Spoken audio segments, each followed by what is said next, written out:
মাকে ভালোবাসে। সন্তান মাকে যদি ভালোবাসা দেখতে চাও, সন্তানের মার প্রতি যদি টান দেখতে চাও, হৃদ্যতা দেখতে চাও, সমস্ত কিছুকে উৎসর্গ করা দেখতে চাও, তাহলে সাদ বিন আবি ওয়াক্কাসকে দেখে নাও। আর যদি মায়ের সন্তানের প্রতি টান আর ভালোবাসা দেখতে চাও, তো সাদ বিন আবি ওয়াক্কাসের মায়ের ভালোবাসা দেখে নাও। চর্চা ছিল সমাজের মাঝে, মানুষদের মাঝে, যে মা আর সন্তানের ভালোবাসা কি পরিমাণ হতে পারে।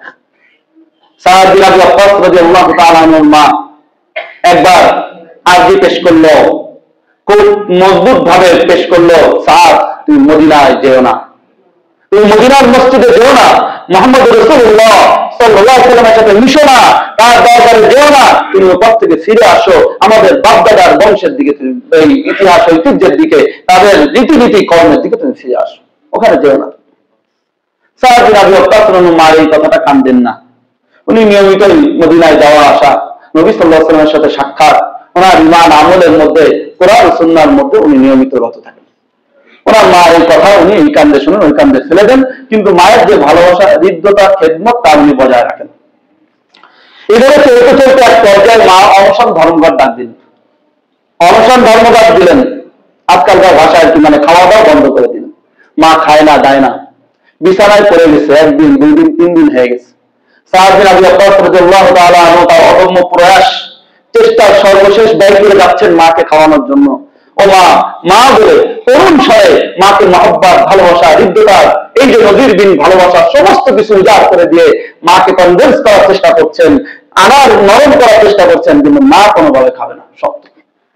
3টা দিন পার হয়ে যখন মৃত্যুর একেবারে মুখে মা উপনীত, জান বের হয়ে যাবে, ক্ষুধার কষ্ট, শরীরের দুর্বলতায় আর পাচ্ছে না, তখন মা আরেকটি প্রস্তাব পেশ করলো যে সাদ, এখনো সময় আছে, কিছু সময় হয়তো পরে আমার প্রাণবায়ু বের হয়ে যাবে, তুমি মুহাম্মদ থেকে ফিরে আসো, তুমি তোমার ধর্মের দিকে ফিরে আসো, তোমার বাপদাদার দিকে তুমি ফিরে আসো, তাহলে আমি আজকে এই শান্তি পাবো, খানা খাবো, আমি বেঁচে যাবো।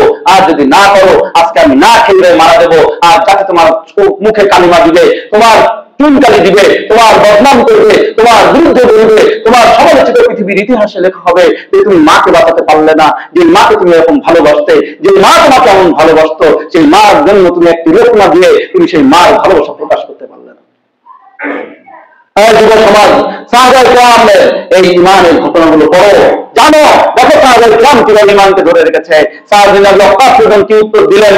সাদ বিন আবি ওয়াক্কাস বললেন, মা, তোমার মতন 100 মাকে যদি আল্লাহ রাব্বুল আলামিন আমার সামনে জীবিত করে দেয়, তাহলে মুহাম্মদ রাসূলুল্লাহর সুন্নাহকে ত্যাগ করতে পারবো না। আলহামদুলিল্লাহ الحمد لله نحمده ونستعينه ونستغفره ونؤمن به ونتوكل عليه ونعوذ بالله من شرور أنفسنا ومن سيئات أعمالنا من يهده الله فلا مضل له ومن يضلله فلا هادي له وأشهد أن لا إله إلا الله وحده لا شريك له لا ضد له ولا ند له ولا مثل له ولا مثيل له وأشهد أن سيدنا وسندنا ومولانا وأولانا محمدا عبده ورسوله صلى الله تعالى عليه وعلى آله وأصحابه وبارك وسلم تسليما كثيرا كثيرا أما بعد فأعوذ بالله من الشيطان الرجيم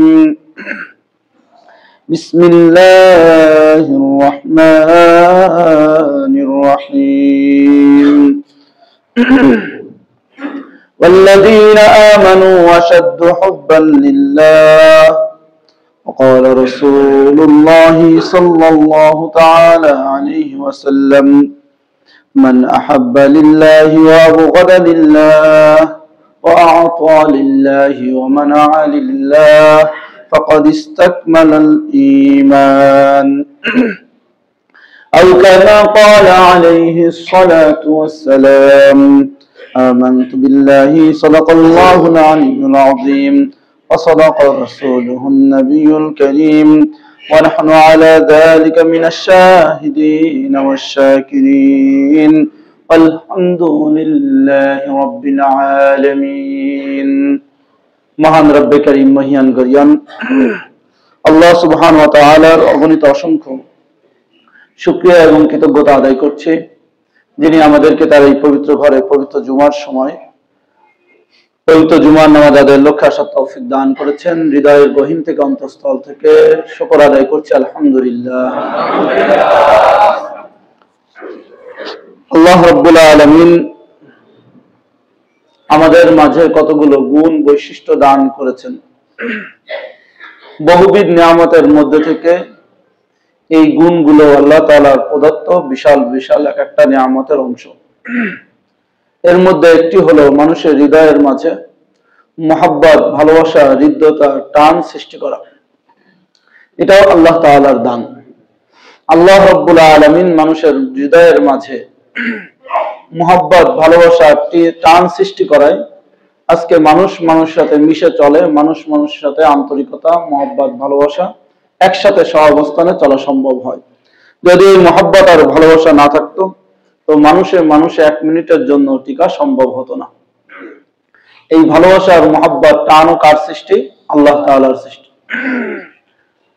মানুষের মধ্যে আল্লাহ রাব্বুল আলামিন যে ভালোবাসা টান দিয়েছেন, এই ভালোবাসা, মহব্বত আর টান যে সৃষ্টি করেছেন এরও কিছু নিয়ম নীতি তিনি দিয়েছেন। একেবারে বাদহীন, বলগাহীন ভালোবাসা টানের সুযোগ তিনি রাখেন নাই। যদিও মানুষের ইখতিয়ার আর ক্ষমতার মধ্যে দিয়েছেন, সে তার ভালোবাসার টানকে, হৃদ্যতাকে সে অনেক দূর পর্যায়ে নিয়ে যেতে পারবে, অনেক বন্ধ করেও রাখতে পারবে। কিন্তু এটার একটি নিয়ন্ত্রণ, একটা মাপকাঠি, একটা মানদণ্ড আছে। যে নিয়ন্ত্রণ আর মাপকাঠি মানদণ্ডের মধ্যে থাকলে মানুষের সেই ভালোবাসা, হৃদ্যতা আল্লাহ তাআলার কাছে গ্রহণীয়। আর যদি সেই মাপকাঠি মানদণ্ডের বাইরে চলে যায় তাহলে সেটা আল্লাহ তাআলার কাছে গ্রহণযোগ্য নয়, বরং সেটা শাস্তির কারণও হতে পারে। নাউযুবিল্লাহি মিন যালিক। সবকিছুর একটা নিয়ম নীতি আছে, একটা বাঁধ আছে। সেই নিয়ম নীতি আর বাঁধের মধ্যে চললে স্বাভাবিক প্রক্রিয়ায় সেটা ঠিক থাকে, সেই বাঁধ ভেঙে গেলে সেটা অস্বাভাবিক হয়ে যায়, সেটা প্রক্রিয়াকে বাধাগ্রস্ত করে। আমাদের সমস্ত কাজের জন্য এই জন্য মূল বাঁধ, মূল নিয়ন্ত্রণ আল্লাহ রাব্বুল আলামিনের হুকুম, নবী সাল্লাল্লাহু আলাইহি ওয়াসাল্লামের তরিকা, সুন্নাহ। এর বাইরে গেলেই যত ধরনের অশান্তি সৃষ্টি হয়। কোরআন সুন্নাহর মধ্যে থাকলেই শান্তি, কোরআন সুন্নাহর বাইরে হলো অশান্তি। আজকের সমাজের মানুষ এই মূল কথাটি বুঝছে না। আমরা বারবার এই কথাটাই বোঝাতে যাচ্ছি, কিন্তু এটা বুঝতেছে না। আজকে পিস আর শান্তি খুঁজতেছে অন্য জায়গায়। পিস কমিটি গঠন করা হচ্ছে। পিস কমিটির পিস আনার জন্য বহু বিশ্বের, সারা বিশ্ব রাজনীতিবিদ, রাষ্ট্রনেতা বিভিন্ন বিলিয়ন বিলিয়ন টাকা খরচ করা হচ্ছে, কিন্তু সেটা খোঁজা হচ্ছে যেটা মূল শান্তির পথ তার বাইরে। কোরআন ও সুন্নাহ বাদ দিয়ে আর এক পথে তার শান্তি খোঁজার চেষ্টা করা হচ্ছে। মাছের শান্তি কিসের মধ্যে? পানির মধ্যে। এখন মাছকে পানি বাদ দিয়ে যদি আপনি অন্য যে কোনো তরল জিনিসের মধ্যেই খোঁজেন না কেন, শক্ত জিনিসে তো সম্ভবই না। ধরেন তেলের মধ্যে রাখলেন, আচ্ছা অকটেনের মধ্যে রাখলেন, মাছ তো খুব শান্তি পাবে। কেন? বলবে পানির দামের থেকে অকটেনের দাম বেশি, হচ্ছে অকটেনে থাকে আরো লাল লাল, দেখতে কি সুন্দর, সাদা সাদা পানির থেকে রঙিন কালার, রঙিন জগতে আসলাম। মাছ তো খুশি হবে না? খুশি হবে না। আর যদি এই শীতকাল গরম গরম তেলের মধ্যে দেন, আরো খুশি হবে? হবে না। খুশি হওয়া তো পরের কথা, শান্তিই পাবে না। যেহেতু ওর শান্তি আল্লাহ তাআলা ওর সৃষ্টিগত ভাবে রেখেছেন কিসের মধ্যে? পানির মধ্যে। পানি বাদে অন্য যত জিনিসের মধ্যে যত আবিষ্কার করেন না কেন, হাইড্রোজেন, নাইট্রোজেন মিশায় পানি বাদে আর যেই জিনিস সৃষ্টি করেন, তাও মাছের শান্তি আসবে না। মুমিনের, মানুষের, শুধু মুমিনের না, মানুষের শান্তি হলো কোরআন ও সুন্নাহের মাঝে। কোরআন সুন্নাহ থাকবে, স্বাভাবিক শান্তি বজায় থাকবে। কোরআন সুন্নাহ থাকবে না, অশান্তিই বাঁধবে। আজকে সমাজে যত অশান্তি, যত দাবানল, যত আগুন, যত মারামারি, যত ভাঙচুর, যত কাটাকাটি, যত হারাহারি, সব কোরআন সুন্নাহ থেকে সরে যাওয়ার কারণে। এই সত্য কথাটি বুঝে যাদের আসছে না, তারা নিজেরাই অশান্তির মূল কারণ। অশান্তি সৃষ্টির কারণ খুঁজে পায় না। যারা কোরআন সুন্নাহ ব্যতিরেকে অন্য মত পথের দিকে ডাকে, যারা কোরআন আর সুন্নাহ ব্যতিরেকে অন্য কোনো পথ পদ্ধতির দিকে আহ্বান জানায়, তারা হলো অশান্তি সৃষ্টির মূল কারণ। মাছের জন্য পানি ব্যতিরেকে যে অক্টেনের দাওয়াত দেয়, মাছের জন্য পানি ব্যক্তি রেখে যে গরম গরম তেলের দাওয়াত দেয়, সে হলো মাছের জন্য অশান্তির কারণ। বুঝেন না এই কথা? সে মাছের জন্য শান্তির কারণ না অশান্তির কারণ? তাহলে অশান্তির কারণ আমরা খুঁজে পাচ্ছি না, বা অশান্তির কারণ চেঞ্জ করে দেওয়া হয়েছে, চোখে চশমা পাল্টায় দিয়েছে যে আরেকটার মধ্যে দেখতেছি। শান্তির কারণ তো মাছের জন্য পানির যে দাওয়াত দিবে, যে পানিতে রাখার আহ্বান জানাবে, যে পানি রাখার আন্দোলন করবে, যে পানিতে রাখার ব্যবস্থা করবে, সে হলো মাছের বন্ধু। আর যে মাছকে পানি বাদ দিয়ে অক্টেনের মধ্যে, পানি বাদ দিয়ে গরম তেলের মধ্যে, পানি বাদ দিয়ে অন্য কোনো ভাবে মাছকে শান্তি দেওয়ার চেষ্টা করবে, তার মেহনত করবে, তার আহ্বান জানাবে, তার আন্দোলন করবে, সে মাছের শত্রু। অতএব মানবতা মনুষ্যত্বের জন্য যে কোরআন সুন্নাহর প্রতি আহ্বান জানাবে, কোরআন সুন্নাহর প্রতি দাওয়াত দিবে, কোরআন সুন্নাহর আয়োজন করবে, কোরআন সুন্নাহর আন্দোলন করবে, সে মানবতার বন্ধু। আর যে কোরআন সুন্নাহ ব্যতিরেকে তন্ত্র মন্ত্র পদ্ধতির দিকে মানবতাকে মনুষ্যত্বকে আহ্বান জানাবে, তার দাওয়াত দিবে, তার আয়োজন করবে, তার আন্দোলন করবে, সে মানবতার শত্রু। এর দ্বারা কোনোদিন মানবতা প্রতিষ্ঠা হয় নাই, হবেও না। 1400 বছর আগে আল্লাহ রাব্বুল আলামিন কোরআন সুন্নাহ রাখেন নাই। 570টা বছর এই পৃথিবীর ইতিহাসে বর্বরতার মানুষ একদম চরম পর্যায়ে চলে গিয়েছিল, জুলুমান নির্যাতনের শেষ পর্যায়ে চলে গিয়েছিল, মানবতার মনুষ্যত্ব একেবারে শূন্যের কোথায় পরিণত হয়েছিল, বরং গরু ছাগলের থেকে, কুকুর হায়েনার থেকেও নিকৃষ্ট জাতিতে পরিণত হয়েছিল। কিসের অভাবে? টাকা পয়সার অভাবে? অভাব ছিল টাকা পয়সার, জামা কাপড়ের অভাবে, জিনিসপত্রের অভাবে, বাড়ি গাড়ির অভাবে? কিছুর অভাব ছিল না। অভাব ছিল একটাই, সেটা হলো কোরআন ও সুন্নাহর অভাব ছিল। ভালোবাসা, হৃদ্যতার মানদণ্ডের অভাব কম ছিল। সমস্ত আমল আখলাকের মধ্যে মাপকাঠির অভাব ছিল। এই মাপকাঠি আর মানদণ্ড ঠিক না কারণেই সমাজের মধ্যে বিভিন্ন ধরনের ফিতনার অশান্তির আগুন দাবানল জ্বলে উঠেছিল। আজকে যারা এই মানবতার মনুষ্যত্বকে কোরআন ও সুন্নাহর আলোকে, মাপকাঠির আলোকে না চালিয়ে অন্য কোন পথ ও পদ্ধতিতে চালাতে চাচ্ছে, তারাই সমাজে শান্তির জায়গায় অশান্তির আমদানি করছে। শুধু আমদানি করছে না, অশান্তিকে প্রতিষ্ঠায় তারা করছে। এটা বুঝতে হবে। অশান্তি কেন আসলো, অশান্তি কারা সৃষ্টি করছে? অশান্তি তো যে অশান্তির কারণকে সৃষ্টি করছে, সেই সৃষ্টি করছে। অশান্তি সৃষ্টির পরে আমরা কারণ দেখি না, অশান্তি কে সৃষ্টি করছে সেটা আমরা দেখি না। এটা তো দেখতে হবে। আপনি উল্টাপাল্টা খাবার খেয়েছেন, এখন পেট খারাপ, এখন 2 দিন পেট খারাপ হলো কেন? দোষটা আপনার। আপনি পেট চেয়ে, যেটা আপনার পেট যে পরিমাণ নিতে পারে, যে যোগ্যতা, যে মাপকাঠি মানদণ্ড আছে আপনার পেটের জন্য, তার বাইরে আপনি দিলেন কেন? বুঝেন না এই কথা? কারো আছে গরম গরম দুধ খেলে পেট খারাপ হয়, কারো আছে বিরিয়ানি কোরমা পোলাও খেলে হয়, কারো আছে তৈলাক্ত খাবার খেলে হয়, আছে কি নাই? এখন খাওয়ার পরে তার কি শুরু হয়ে গেছে? পেট খারাপ শুরু হয়ে গেছে। খারাপ কেন? পেটের দোষ না যে খাবারটা দিল তার দোষ? বুঝেন এই কথা? যে দিছে তার দোষ। অনেক বছর আগের কথা, আমার এক বন্ধু, আমরা একসাথে পড়ছি, সহপাঠী, আবার কলিগও। সে তার মেয়েকে নিয়ে আসতে, প্রথম, আগে গ্রামে থাকতো, প্রথম ঢাকা শহরে বাসা নিয়েছে। তা আনছে, গরমকাল ছিল। তা আমি কি খাওয়াবো বাচ্চাটাকে? তো হঠাৎ মাথায় আসলো আইসক্রিম দিই। তো বাচ্চাটাকে আমি আইসক্রিম কিনে দিলাম। ওর বাবা এসে বকতেছে, এই তোরে না আজকে সকালে ডাক্তার দেখাই নিয়েছিলাম ঠান্ডার জন্য, তুই আইসক্রিম খাস কেন? বুঝলেন কথা? আমি তো আবার জানি না এটা। এখন সে তার বাবারে জবাব দিচ্ছে, আমার দোষ না, যে কিনে দিছে তার দোষ। বাচ্চা মানুষ, 4-5 বছর বয়স। বুঝলেন কথা? আসলে তো ওর কি, ওর দোষ তো পরে, ছোট্ট মানুষ, ওটা আইসক্রিম ভালো না ক্ষতি তো জানে না, এটা কোনটা নিষেধ কোনটা নিষেধ তো জানে না। অত তো দেখতে যে আইসক্রিম যে আমার দোষ খাওয়ার না, যে কিনে দিছে তার দোষ। এই তার শরীরের অশান্তি, তার এই ঠান্ডার অশান্তি সৃষ্টির কারণ তো লাভই। আমি তার নিয়মের বাইরে, তার আইসক্রিম খাওয়া নিষেধ, সকালে ডাক্তার নিষেধ করেছে, এখন আমি কিনে দিয়ে তার ক্ষতিটা করে দিলাম। অশান্তির আমদানি কে করছে এটা চিহ্নিত করতে হবে। যারা অশান্তির আমদানি করে তারাই অশান্তির মূল কারণ। এটা আমাদেরকে বুঝতে হবে যে অশান্তি কারা সৃষ্টি করছে, অশান্তি, শান্তি কোথায়? একমাত্র কোরআন ও সুন্নাহর পথে। শেষ, সহজ কথা। এটা কি হুজুরদের কথা না কোরআন সুন্নাহর কথা? আজকাল হুজুরদের কথা। হুজুরদের কথা কোথায় হলো? হুজুরদের কিছু হলেই খালি হুজুরদের বিরুদ্ধে, তার মানে তুমি আসলে ইসলামের বিরুদ্ধে। কারণ হুজুরা ইসলামের কথা বলে, হুজুরা মেডিকেল সায়েন্সের দাওয়াত দেয় নাই, ইঞ্জিনিয়ারিং এর দাওয়াত দেয় নাই, অন্য কোনো দাওয়াত দেয় নাই। হুজুরা দাওয়াত দিয়েছে কোরআন ও সুন্নাহর দিকে। তাহলে হুজুরদের বিরোধিতা করা মানে কোরআন সুন্নাহর বিরোধিতা করা। এই জন্য ভয় দোস্ত, বিরোধিতা না করি। না পারেন, শয়তানের ধোঁকায় পড়ছেন, তওবা করেন। তওবা করেন, জান্নাতে যাওয়ার আশা আছে। কিন্তু বিরোধিতা করেন না।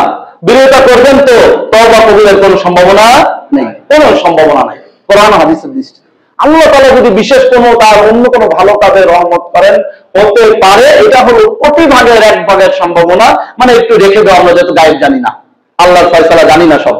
কিন্তু কোরআন সুন্নাহ যদি বিধির আলোকে বলেন, যারা বিরোধিতা করবেন, যারা এই ধরনের বিদ্বেষের সাথে বিরোধিতা করবেন, তাদের কপালে হেদায়েত তো নাই, তওবাও কবুল হবে না, তওবা করার সুযোগ আল্লাহ দেয় না।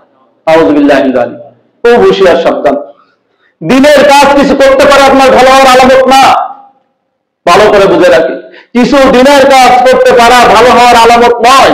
আল্লাহ রাব্বুল আলামিন নবী সাল্লাল্লাহু আলাইহি ওয়াসাল্লাম বলেন, আল্লাহ রাসূল বলেন যে দিনের কাজ আল্লাহ তাআলা কাফের মুশরিক থেকেও নিয়ে থাকেন। ভাই, আবু তালেবের মতন দিনের সহযোগিতা আর কে করেছেন? পাওয়া যাবে ইতিহাসে? আল্লাহ নবী বলেছেন যে আবু তালেবের মতন দিনের সহযোগিতা আর কেউ করেন নাই।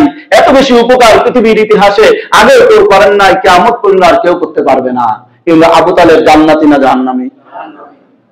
বুঝেন এই কথা? আল্লাহ রাসূলের কথা যে আবু তালেবের মতন এরকম দিনের উপকার আর কেউ, এটা হয়তো ওমরও পারেন নাই, এটা আবু বকরও পারেন নাই। কে যতটুকু উপকার কে করেছেন? আবু তালেব করেছেন। কিন্তু আবু তালেব কি জান্নাতি না জাহান্নামী? দিনের এত কাজ করার পরেও, ইসলামের এত সহযোগিতা করার পরেও আবু তালেব জাহান্নামী কেন? কালেমা পড়ে নাই, ঈমান আনে নাই, ইসলামের এই একটা জিনিস সে আনতে পারে নাই, বাস তার সমস্ত কিছু আমল ব্যান্ডেড। একটা ছাত্র সব পড়েছে, সব পড়াশোনা করেছে, সব সাবজেক্ট পড়েছে, কিন্তু স্কুলে ভর্তি হয় নাই। পরীক্ষা দিতে দিবে, সার্টিফিকেট দিবে? দিবে না, ভর্তি তো হয় নাই। তাকে ওই স্কুলের ছাত্রই মনে করা হবে না। আপনি ইসলামের অনেক উপকার করেছেন, কিন্তু আপনার ঈমান ঠিক নাই, আপনি মুমিন নয়। আপনি মসজিদ করেছেন, মাদ্রাসা করেছেন, দ্বীন ইসলামের অনেক খেদমত করেছেন, মুমিনদের সহযোগিতা করেছেন, ইসলামের অনেক দলের সহযোগিতা করেছেন, ঈমান আনেন নাই। আপনার এই কাজগুলো আখিরাতে কোনো উপকারে দিবে না। আউযুবিল্লাহি মিনাশ ومن يبتغي غير الإسلام دينا فلن يقبل منه وهو في الآخرة من الخاسرين। যে ব্যক্তি ইসলাম ব্যতীত রেখে অন্য কোন দিন ও ধর্মকে তার মতাদর্শ, তার আদর্শ, তার বিশ্বাস বলে সে লালন আর পালন করবে, গ্রহণ করবে, আল্লাহ বলেন এটা কোনোভাবেই তার থেকে গ্রান্টেড হবে না, অ্যাকসেপ্টেড হবে না, গ্রহণযোগ্য হবে না, বরং সে আখিরাতে ক্ষতিগ্রস্তদের মধ্যে অন্তর্ভুক্ত হবে। আউযুবিল্লাহি মিনাশ। আবার আমি কি কে ভালোবাসছি, কোনটার প্রতি আমার মনের টান, কিসের প্রতি আমার হৃদয়ের আবেগ কাজ করছে, এটা আমাকে চিন্তা করতে হবে। আমার মাপকাঠি মানদণ্ড ইসলাম, কোরআন ও সুন্নাহর আলোকে নিরূপিত করতে হবে। যদি আমার ভালোবাসা, আমার হৃদ্যতা, আমার টান কোরআন ও সুন্নাহ অনুযায়ী না হয়, আল্লাহ রাসূলের নিয়ম অনুযায়ী না হয়, ওই ভালোবাসা, ওই হৃদ্যতা, ওই টান আমার জাহান্নামের কারণ হয়ে যাবে। নাউযুবিল্লাহ। আল্লাহ রাব্বুল আলামিন এই জন্য কোরআনের পাকের মধ্যে বলেছেন, ওয়াল্লাযীনা আমানু আশাদ্দু হুব্বান লিল্লাহ, যারা প্রকৃত মুমিন তারাই আসলে আল্লাহর সবচেয়ে বেশি মহব্বতকারী। সুবহানাল্লাহ। আল্লাহর মহব্বতকারী কে? যে ঈমান রাখে বাস্তবে, সেই হলো আল্লাহর আসলে মহব্বত। ঈমানের প্রশ্নে আসল মহব্বত প্রকাশ পায়। ঈমানের প্রশ্ন আসলেই, এই ঈমানের প্রশ্ন মানে খালি আল্লাহ এক, আল্লাহ খাওয়ায়, আল্লাহ পড়া, এটা না। আল্লাহ রাব্বুল আলামিনের বিধি বিধানের ছোট্ট ছোট্ট বিষয়ের ক্ষেত্রে ঈমানের পরীক্ষা এসে দাঁড়ায়। হযরত সাদ বিন আবি ওয়াক্কাস রাদিয়াল্লাহু তাআলা আনহু তার মাকে ভালোবাসতেন, মাও সন্তানকে ভালোবাসতেন। এই মা আর বেটার ভালোবাসা দৃষ্টান্ত আর নজির পুরা মদিনা, মক্কা তৎকালীন যুগে কোথাও ছিল না, এখনো মনে হয় নাই। মদিনাবাসীর মুখে মুখে এই কথা ছিল যে সাদ বিন আবি ওয়াক্কাস তার মাকে ভালোবাসে। সন্তান মাকে যদি ভালোবাসা দেখতে চাও, সন্তানের মার প্রতি যদি টান দেখতে চাও, হৃদ্যতা দেখতে চাও, সমস্ত কিছুকে উৎসর্গ করা দেখতে চাও, তাহলে সাদ বিন আবি ওয়াক্কাসকে দেখে নাও। আর যদি মায়ের সন্তানের প্রতি টান আর ভালোবাসা দেখতে চাও, তো সাদ বিন আবি ওয়াক্কাসের মায়ের ভালোবাসা দেখে নাও। চর্চা ছিল সমাজের মাঝে, মানুষদের মাঝে, যে মা আর সন্তানের ভালোবাসা কি পরিমাণ হতে পারে। সাদ বিন আবি ওয়াক্কাস রাদিয়াল্লাহু তাআলা আনহুর মা একবার আরজি পেশ করলো, খুব মজবুত ভাবে পেশ করলো, সাদ তুমি মদিনায় যেও না, তুমি মদিনার মসজিদে যেও না, মুহাম্মদ রাসূলুল্লাহ সাল্লাল্লাহু আলাইহি ওয়াসাল্লামের সাথে মিশো না, তার দরবারে যেও না, তুমি ওই পথ থেকে ফিরে আসো, আমাদের বাপদাদার বংশের দিকে, তুমি এই ইতিহাস ঐতিহ্যের দিকে, তাদের রীতিনীতি কর্মের দিকে তুমি ফিরে আসো, ওখানে যেও না। সাদ বিন আবি ওয়াক্কাস মার এই কথাটা কান দেন না। উনি নিয়মিতই মদিনায় যাওয়া আসা, নবী সাল্লাল্লাহু আলাইহি ওয়াসাল্লামের সাথে সাক্ষাৎ, ওনার ঈমান আমলের মধ্যে, কোরআন ও সুন্নাহর মধ্যে উনি নিয়মিত রত থাকেন। ওনার মার এই কথা উনি এই কান্দে শুনেন, ওই কান্দে ফেলে দেন, কিন্তু মায়ের যে ভালোবাসা, হৃদ্যতা, খেদমত তা উনি বজায় রাখেন। এভাবে চলতে চলতে এক পর্যায়ে মা অনশন ধর্মঘট ডাক দিলেন, অনশন ধর্মঘট দিলেন, আজকালকার ভাষায় আর কি, মানে খাওয়া দাওয়া বন্ধ করে দিলেন। মা খায় না, দায় না, বিছানায় পড়ে গেছে, একদিন, 2 দিন, 3 দিন হয়ে গেছে। সাদ বিন আবি ওয়াক্কাস রাদিয়াল্লাহু তাআলা আনহু তার অদম্য প্রয়াস, চেষ্টার সর্বশেষ ব্যয় করে যাচ্ছেন মাকে খাওয়ানোর জন্য। ও মা, মা বলে তরুণ স্বরে মাকে মহব্বত, ভালোবাসা, হৃদ্যতার এই যে নজিরবিহীন ভালোবাসা সমস্ত কিছু উজাড় করে দিয়ে মাকে কনভিন্স করার চেষ্টা করছেন, আনার নরম করার চেষ্টা করছেন, কিন্তু মা কোনোভাবে খাবে না, শক্ত। 3টা দিন পার হয়ে যখন মৃত্যুর একেবারে মুখে মা উপনীত, জান বের হয়ে যাবে, ক্ষুধার কষ্ট, শরীরের দুর্বলতায় আর পাচ্ছে না, তখন মা আরেকটি প্রস্তাব পেশ করলো যে স্যার, এখনো সময় আছে, কিছু সময় হয়তো পরে আমার প্রাণবায়ু বের হয়ে যাবে, তুমি মুহাম্মদ থেকে ফিরে আসো, তুমি তোমার ধর্মের দিকে ফিরে আসো, তোমার বাপদাদার দিকে তুমি ফিরে আসো, তাহলে আমি আজকে এই শান্তি পাবো, খানা খাবো, আমি বেঁচে যাব। আর যদি না করো, আজকে আমি না খেয়ে মারা যাবো। আর যাকে তোমার মুখে কালিমা দিবে, তোমার চুনকালি দিবে, তোমার বদনাম করবে, তোমার বিরুদ্ধে বলবে, তোমার সমালোচিত পৃথিবীর ইতিহাসে লেখা হবে যে তুমি মাকে বাঁচাতে পারলে না, যে মাকে তুমি এরকম ভালোবাসতে, যে মা তোমাকে এমন ভালোবাসতো, সেই মার জন্য তুমি একটি লোকমা দিয়ে তুমি সেই মার ভালোবাসা প্রকাশ করতে পারলে না। যুব সমাজ, সাহাবায়ে কেরামের এই ইমানের ঘটনাগুলো পড়ো, জানো, দেখো সাহাবায়ে কেরাম কিভাবে ইমানকে ধরে রেখেছে। সাদ বিন আবি ওয়াক্কাস কি উত্তর দিলেন? সাদ বিন আবি ওয়াক্কাস বললেন, মা, তোমার মতন 100 মাকে যদি আল্লাহ রাব্বুল আলামিন আমার সামনে জীবিত করে দেয়, তাহলে মুহাম্মদ রাসূলুল্লাহর সুন্নাহকে ত্যাগ করতে পারবো না। সুবহানাল্লাহ। এটাই ছিল সাহাবায়ে কেরামের ইমানের পরিচয়, যে আগে কোরআন ও সুন্নাহ, আগে ইসলাম, তারপরে ওই মায়ের মহব্বত আর ভালোবাসা।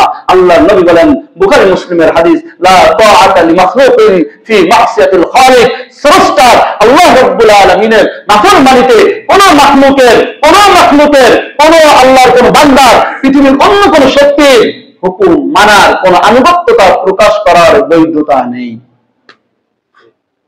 তার কথা আল্লাহ নবী আলাইহিস সালাতু ওয়াস সালামের কথা। সেখানে আমার চাকরি চলে যায় যাক, সেখানে আমার রিজিকের অবস্থা বাবু, আমি সেটা থাকতে পারবো না, বেপরদা নারীর পিছে পিছে আমি হাঁটতে পারবো না, তত আমার ইমামতি চলে যায় যাক, আমার মুয়াজ্জিনি চলে যায় যাক, যদি আমি করি এগুলো আমি নেফাকি কাজ করছি, আমি ইসলামকে ধ্বংস করে দিচ্ছি। আমি আলেম হয়ে যদি বেপরদা নারীর পিছনে ঘুরি, আমি আলেম হয়ে যদি অশান্তির কাজগুলো করি, আমি যদি ইসলামকে 12টা বাজায় দিই, কোরআন সুন্নাহর কি বল অপব্যাখ্যা করি, আমি ইসলামকে ধ্বংস করছি, আমারই জাহান্নামে আগে যেতে হবে। অতএব কোরআন সুন্নাহর বিষয়ে যেভাবে সাধারণ মানুষ একজন মুমিনের আপোষ করার কোনো সুযোগ নাই, উলামায়ে কেরামের তো কোনোভাবেই সুযোগ নেই। হক্কানি উলামায়ে কেরাম কখনো কোরআন সুন্নাহর বিরুদ্ধে কোনো ধরনের আপোষ মেনে নেয় না, নিতে পারেও না। যদি নেয়, সে হক্কানি আলেম থাকে না, সে আলেমদের দলভুক্ত হয়ে যায়। আল্লাহ সহিহ বুঝদান করুক, আমিন। হেফাজত করুন, আমিন। নিজেদের জন্য দোয়া করা উচিত, উলামায়ে কেরাম নেতৃত্বপূর্ণ ব্যক্তিদের জন্য দোয়া করা উচিত, যাতে আল্লাহ এদের হেদায়েতের উপর রাখে, হেদায়েত থেকে সরায় না দেয়। আমি যার পিছনে নামাজ পড়ছি, যার ওয়াজ আমি শুনছি, সে যদি হেদায়েত থেকে বিচ্ছিন্ন হয়ে যায়, কেমন হবে খারাপ অবস্থা, বুঝেন না এই কথা? আমার মাটা যদি জাহান্নামে চলে যায় কেমন লাগবে, আমার বাপটা যদি জাহান্নামে চলে যায় কেমন লাগবে। মা বাপ মুরব্বীদের জন্য দোয়া লাগে।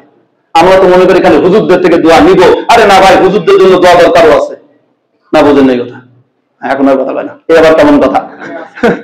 হুজুরদের জন্য দোয়া দরকার নাই, নিজের জন্য যেরকম দোয়া নেন এরকম দোয়া দিতেই হয়, খালি নেওয়ার জন্য না, দেওয়ারও জিনিস আছে। হযরত ওয়াইস কারনী সাহাবী হতে পারেন নাই মায়ের মহব্বতে, মায়ের সুস্থতা অসুস্থতার কারণে, শুধু মহব্বতে না, ওনার মা মারাত্মক অসুস্থ ছিল, ইয়ামানের অধিবাসী ছিলেন। ইয়ামান থেকে আসবেন মদিনায়, এইটুক সময় ওনার হাতে নাই। আর সেই যুগটা এমন ছিল না 6 ঘন্টার বিমান, বাস চলে গেলাম, আর 6 ঘন্টায় চলে আসলাম, মাঝখানে 1 ঘন্টা মদিনায় দেখা করে আসলাম। এতটা সহজ ছিল। ইয়ামান থেকে আসবে নিম্নে 15 দিন লাগবে, তো যাওয়া 15 দিন, আসা 15 দিন, মাঝখানে নাই 1 মিনিট দেখা করবেন। এইটা হাতে ওনার এই একটা মাস হাতে নাই, কারণ এর মধ্যে মা মারা যেতে পারে, চিকিৎসারও কেউ নাই। এমন অবস্থায় জামাত তরক করা জায়েজ হয়ে যায়, এমন অবস্থায় হজে যাওয়া জায়েজ নেই, হজ ফরজ হলেও হজ যাওয়া যাবে না মার অনুমতি ছাড়া, যেহেতু চিকিৎসার আর কেউ নাই। এই সময় জামাতে আসা জায়েজ নাই, যেহেতু মায়া বা আত্মীয় স্বজন কোনো ব্যক্তি যদি এমন হয় যে তার আপনি ছাড়া আর কেউ চিকিৎসার দ্বিতীয় ব্যক্তি নাই, তখন তার কাছে থেকে থাকা ওয়াজিব, ওখানে একা একা নামাজ পড়বেন। এই মাসলা জেনে রাখেন। অনেকে আছে রেখা চলে যায় লোকে, আর আজকাল তো রেখে বন্ধুর সাথে চলে যায় আর এক জায়গায়। আল্লাহ হেফাজত করুক, আমিন। হযরত ওয়াইস কারনী তিনি মা চিকিৎসার জন্য আসতে পারেন নাই, নবী ইসলামের কাছে আল্লাহ খবর পৌঁছায় দিয়েছেন এরকম একজন আল্লাহওয়ালা বুজুর্গ তিনি আছেন ইয়ামানের মধ্যে, তার নাম ওয়াইস কারণে আপনাকে অত্যন্ত মহব্বত করে আল্লাহকে করে ইমান এনেছে, কিন্তু মার অসুস্থতা তাকে রেখে আসলে মা মারা যাবে, তাই তিনি আসতে পারেননি। আল্লাহ নবী সাল্লাল্লাহু আলাইহি সাল্লাম ওয়াইস কারণীর ব্যাপারে আবু বকর, ওমর রাদিয়াল্লাহু আনহু, ওসমান, আলীর চার খলিফাকে নসিহত করে গেছেন যে দেখো তোমাদের এই খেলাফত আমলে ইয়ামান থেকে সে আসবে মদিনায়। আল্লাহ জানাই দিয়েছেন জিবরিল আমিনের মাধ্যমে যে তোমাদের খেলাফত আমলে আসবে, বুখারী মুসলিমের হাদিস, তখন তোমরা ওয়াইস কারণীর কাছে মাগফিরাতের দোয়া চাইবা। সুবহানাল্লাহ। কে কোথায় আবু বকর, ওমর আর কোথায় ওয়াইস কারণী? সাহাবী হতে পারলেন না, কিন্তু আবু বকর, ওমরের মতন ব্যক্তিকে আল্লাহ নবীর পরে প্রথম মানুষের মধ্যে, নবীদের পরে প্রথম মানুষের মধ্যে, উম্মতের মধ্যে জান্নাতে প্রবেশ করবেন কে? হযরত আবু বকর। সে আবু বকর ওমরকে বলে যাচ্ছেন তোমরা ওয়াইস কারণীর কাছেও মাগফিরাতের দোয়া চাইবা। সুবহানাল্লাহ। তাহলে দোয়া আরেকজনের কাছেও চাওয়া যায় না? যায় না। দোয়া সবাই সবার জন্য করতে হয়, সবাই দোয়ার জন্য প্রয়োজন, সবার দোয়ার প্রয়োজন। অতএব যেভাবে আমরাও দোয়া করব, এভাবে আপনারাও উলামায়ে কেরামের জন্য দোয়া করবেন যে আল্লাহ আমাদের উলামায়ে কেরামকে সঠিক পথে রাখো, হে আল্লাহ আমাদের উলামায়ে কেরামকে ঐক্যের উপর রাখো, হে আল্লাহ আমাদের উলামায়ে কেরামকে কোরআন সুন্নাহর উপর রাখো, কারণ তারা যদি বিভ্রান্ত হয়ে যায় আমরা বিভ্রান্ত হয়ে যাব। আল্লাহ হেফাজত করুন, আমিন। সম্মানিত হাজিরিন, আল্লাহ রাব্বুল আলামিনের মহব্বত আর ভালোবাসা মাপকাঠি কন্ট্রোল করতে হবে, নিয়ন্ত্রণে রাখতে হবে। এই ভালোবাসা আল্লাহ দিয়েছেন, এই অন্তর আল্লাহ দিয়েছেন, এই আল্লাহর দেওয়া অন্তরে আল্লাহর দেওয়া ভালোবাসা, আল্লাহর নিয়ন্ত্রিত ভালোবাসার বাইরে যদি আমি দেই, আমিও একজন জালেম। বুঝেন না এই কথা? আল্লাহর দেওয়া অন্তরে আল্লাহর দেওয়া ভালোবাসাকে আল্লাহর দেওয়া নিয়ম অনুযায়ী রাখতে হবে, আল্লাহর দেওয়া নিয়ম অনুযায়ী বের করতে হবে। ওই যেমন সাদ বিন আবি ওয়াক্কাসকে বললাম, সে মাকে ভালোবেসেছে আল্লাহর নিয়ন্ত্রণের মধ্যে, যতক্ষণ পর্যন্ত মা তাকে ঈমান থেকে সরাতে চায় না ততক্ষণ খেদমত ভালোবাসা সর্বোচ্চ দিয়ে গেছে, নবীর দিন ভালোবাসা দিয়ে গেছে। কিন্তু যখন ঈমান ছাড়তে বলেছে তখন মায়ের অস্তিত্বের থেকে, ঈমানের অস্তিত্ব, মায়ের ভালোবাসা থেকে নবীর ভালোবাসা তার কাছে সবচেয়ে বেশি আগে অগ্রগণ্য হয়েছে। সমাজ, তোমার অন্তরের, তোমার এই অন্তরটা, তোমার এই ভালোবাসাটা কে দিয়েছেন? আল্লাহ। অতএব এই ভালোবাসাটাকে আল্লাহর নিয়ন্ত্রণে দাও। ভ্যালেন্টাইন্স ডে পালন করে অথবা অযথা কোনো নন-মাহরামকে ভালোবেসে তার প্রতি হৃদ্যতা প্রকাশ করে তার প্রতি টান সৃষ্টি করে তুমি তোমার এই ভালোবাসার বিসর্জন দিয়ে জাহান্নামের কারণ হয়ে না। নাউযুবিল্লাহ। আল্লাহ সবাইকে হেফাজত করেন, আমিন। যারা বয়স্ক আছে, বিবাহিত আছে, তারা অন্য নারীকে ভালোবাসা না দেয়, পরকীয়ায় লিপ্ত না হই। আমার এই ভালোবাসা আল্লাহ দিয়েছেন আল্লাহর জন্য এবং আল্লাহর নিয়ন্ত্রণের মধ্যে নিজের স্ত্রীকে দেওয়ার জন্য। এই জন্য তো এসেছে আল্লাহর পরে, মা বাবার ভালোবাসার পরে সবচেয়ে ভালোবাসায় সওয়াব এবং নেকি, সেটা হলো স্ত্রীর ভালোবাসায়। সুবহানাল্লাহ। এমনকি নবী আলাইহিস সালাতু ওয়াস সালাম বলেন, তুমি যদি ঘরে ঢুকে তোমার স্ত্রীকে একটি মিষ্টি মুস্কি হাসি দাও, তুমি তোমার স্ত্রীর মুখে একটি লোকমা তুলে দাও, এটা তোমার জন্য যত দান পৃথিবীর বুকে সওয়াব আছে তার থেকে সবচেয়ে বেশি সওয়াবের দান হলো নিজের স্ত্রীকে একটি লোকমা মুখে তুলে দেওয়া। সুবহানাল্লাহ। যে সমস্ত পুরুষরা নিজের স্ত্রীকে ভালোবাসে না তারাই পরকীয়া করে। যে সমস্ত যুবকরা আল্লাহর ভালোবাসা নাই, মানবের ভালোবাসা নাই, নিয়ন্ত্রণ ভালোবাসা নাই, তারাই হলো অন্য নারীর প্রতি আসক্ত হয়ে যায়। নাউযুবিল্লাহ। যদি মনের মগজটা এমন পর্যায়ে যায় আর পাচ্ছে না, বাদ ভেঙে যাচ্ছে, একজন সাথী সঙ্গী দরকার, এটা বাবা আদম আলাইহিস সালামেরই লাগছিল, না লাগে না? আল্লাহ জান্নাতে এত নাজুক নিয়ামত দান করছেন, ঘুমায় আছেন আরামের ঘুম জান্নাতে, কিন্তু হঠাৎ করে চোখ দুটো খুলে গেছে। কি আদম, কি হয়েছে? আল্লাহ, কি যেন খালি খালি লাগে, কি যেন খালি খালি লাগে, একজন সঙ্গী মনে চায়। তো যেহেতু সঙ্গী মনে চায়, ঠিক আছে, আল্লাহ তো বুঝছেনই, হযরত হাওয়া আলাইহিস সালামকে সৃষ্টি করে সঙ্গী দিলেন। জান্নাতে একা একা ঘুরতে ভালো লাগে না, বোটানিক্যাল গার্ডেনে একা একা ঘুরতে ভালো লাগে না, বিভিন্ন ট্যুরে জাফলং যাইতে মনে চায়, একা একা ভালো লাগে না। ঠিক আছে, দুইজন চাওয়া যায়, যুবক তোমার চাহিদা সহি আছে, এটা বাবার চাহিদা, তো ঘুমিয়ে আছে শিশুর পিতা, সব শিশুরই অন্তরে বাবার চাহিদা তোমার অন্তরে আছে, কিন্তু সেটা বৈধভাবে। বাবা কি আর একটা জায়গায় গেছিল না আল্লাহ দিচ্ছেন? বুঝেন এই কথা? আল্লাহ যেরকম বাবার জন্য হাওয়া আলাইহিস সালামকে সৃষ্টি করে রেখেছে, তোমার জন্য খাদিজা আয়েশা আল্লাহ সৃষ্টি করে রেখেছে। অতএব সেই খাদিজা আয়েশার জন্য একটু সহ্য করতে হবে, একটু সময় নিতে হবে, একটু বয়স লাগবে। আগে যদি বয়সের আগে, সময়ের আগে কোনো কিছু পেতে যায়, সে সেটা থেকে বঞ্চিত হয়। সময়ের আগে কিছু পেতে চাইলে সে সেটা থেকে কি হয়? বঞ্চিত হয়। আজকে যদি মনে করেন 11টার সময় জুমা পড়ায় দিই, দিয়ে জায়গা আজকে অন্য একটা দাওয়াত আছে, খানা আছে, তাড়াতাড়ি হবে, হবে নামাজ জুমা, তাহলে বঞ্চিত হবে না আজকে জুমার সব থেকে? সময়ের আগে কোনো কিছু পাওয়া যায় না। 15 বছর 16 বছর এই ছেলে পেলে এই সময় কি বিয়ে করবে, কি নিয়ন্ত্রণ করবে, কি খাওয়াবে, কি পড়বে, কি বউ চালাবে। কারণ বিয়ে তো একটা ফ্যান্টাসি আর মজার জিনিস না, এটা একটা নিয়ন্ত্রণ জিনিস। নিজেকে আগে কত সময় গড়তে হয়। আল্লাহ নবী 25 বছরে করেছে। আপনি নিজেকে গড়েন, নিজের যোগ্যতা, শিক্ষা, জ্ঞান, গরিমা, আখলাক, ক্যারিয়ার ইত্যাদি গড়েন, যাতে একটা নারীকে আপনি চালাতে পারেন। আপনি পুরুষ হলেন মানে একটা নারীকে, একটা বংশকে আপনাকে চালাতে হবে। ছেলে মেয়ে হবে, নাতিপুতি হবে, যদি আল্লাহ হায়াত দারাজ করে। এমন হতে পারে যে আপনার অধীনে 100 মানুষ, একটা বংশ বিশাল পর্যায়ে চলে গেছে। সে পরিপূর্ণ আপনি দাদা, আপনার নিয়ন্ত্রণে চলবে, আপনার পরামর্শ চলবে। আপনি একটি প্রজন্মের দাদা হতে যাচ্ছেন, আদমের সন্তান আদম হতে যাচ্ছেন, আপনাকে সেই নিয়ন্ত্রণ যোগ্যতা অর্জন করতে হবে। আপনি যদি আগেই দাদা হয়ে যা চিন্তা করেন, তাহলে তো আপনি নিয়ন্ত্রণ কেমনে করবেন, পরে সব লন্ডভন্ড নষ্ট হয়ে যাবে। বাবা মাকে সতর্ক থাকতে হবে, আমাদের সন্তানরা যাতে এই ধরনের পরিস্থিতিতে গড়ে না ওঠে। আজকে ওই সন্তান মাকে রেখে কেন পালিয়ে নওগাঁ চলে যাচ্ছে, এটা দোষ ওই সন্তানের না, ওই মা বাবার। ওই যেরকম আইসক্রিম খাওয়ার দোষ না, যে কিনে দিচ্ছে তার দোষ নাকি, বোঝেন নাই কথা? ওই সন্তানকে সে কেন নিয়ন্ত্রণ করতে পারলো না? সন্তানকে কেন ছোটবেলা থেকে সে পর্দায় রাখলো না? সন্তানকে কেন দেশে ইসলামী শিক্ষা দিল না? সন্তানের ভালোবাসার মানদণ্ড, নিয়ন্ত্রণ, মাপকাঠি কেন মা বাবা শিক্ষা দিল না? সেভাবে কেন গড়ে তুললো না? আজকে হাই হাই করে আনছে।